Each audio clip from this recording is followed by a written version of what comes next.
एक बच्चे की दर्दनाक कहानी।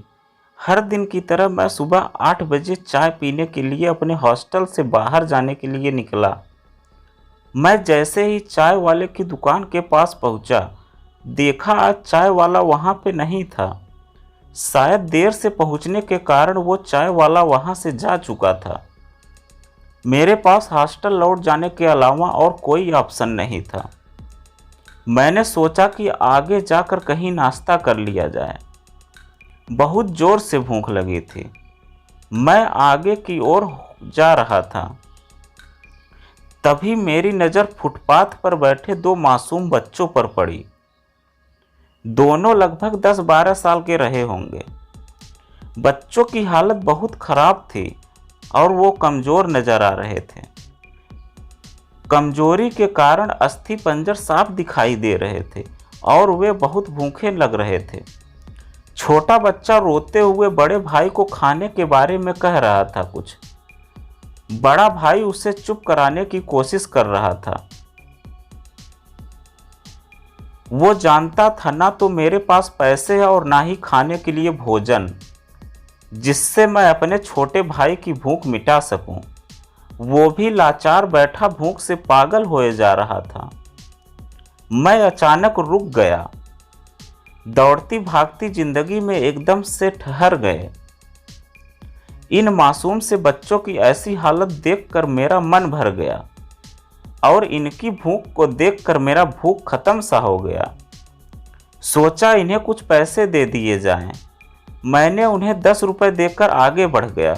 जैसे ही मैं आगे की ओर बढ़ा, मेरे मन में एक विचार आया। कितना कंजूस हूँ मैं। 10 रुपए का क्या मिलेगा, चाय तक ढंग से नहीं मिलेगी। स्वयं पर शर्म आई और मैं फिर वापस लौटा। मैंने मासूम से देखने वाले भूखे बच्चों से कहा, कुछ खाओगे? बच्चे थोड़े असमंजस में पड़े और मैंने कहा, बेटा मैं नाश्ता करने जा रहा हूँ, तुम भी चलो कर लो। वे दोनों भूख के कारण तैयार हो गए। उनके कपड़े गंदे होने और ऐसी हालत में देखकर होटल वाले ने डांट दिया और भगाने लगा। मैंने कहा, भाई साहब उन्हें जो खाना है उन्हें दे दो, पैसे मैं दूंगा। मेरी बातें सुन होटल वाले ने आश्चर्य से मेरी ओर देखा। उसकी आंखों में उसके बर्ताव के लिए शर्म साफ दिखाई दिया। बच्चों ने नाश्ता, मिठाई व लस्सी मांगी। सेल्फ सर्विस के कारण मैंने नाश्ता बच्चों को लेकर दिया। बच्चे जब खाने लगे तो उनकी चेहरे की खुशी मेरे चेहरे पे स्माइल आ गई देखकर। उस वक्त हमें दुनिया की काफ़ी अच्छी फीलिंग आ रही थी।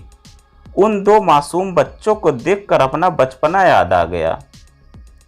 होटल से निकलने के बाद मैंने बच्चों को कहा, बेटा जो पैसे मैंने दिए हैं उनमें से 2 रुपए का शैम्पू लेकर हैंडपंप के पास नहा लेना और फिर दोपहर शाम का खाना पास के मंदिर में चलने वाले लंगर में खा लेना।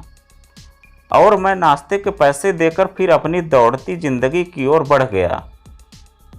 होटल के आसपास के लोग बड़े सम्मान के साथ देख रहे थे। होटल वाले के पास शब्द में आदर परिवर्तित हो चुके थे। मैं अपने हॉस्टल की ओर निकला। थोड़ा मन भारी लग रहा था। मन थोड़ा उसके बारे में सोचकर दुखी हो रहा था। रास्ते में मंदिर आया। मैंने मंदिर की ओर देखा और कहा, हे भगवान आप कहाँ हो? इन बच्चों की ये हालत, ये भूख, आप कैसे चुप बैठ सकते हो? आज हमारे आसपास मैं ना जाने ऐसे कितने लोग हैं जो गरीबी के कारण एक पल के लिए खाने के लिए उनके पास भोजन नहीं है और ना ही उनके पास पहनने के लिए कपड़े हैं। जहाँ पे इस तरह के बच्चे आपको दिखें, आप उनकी मदद ज़रूर करें। जितना हो सके उतना मदद ज़रूर करें। उसके बाद आपको जो खुशी मिलेगी वो ना ही खुशी कहीं और मिलने वाली है। अगर ये कहानी पसंद आई हो तो अपने दोस्तों में शेयर ज़रूर करें।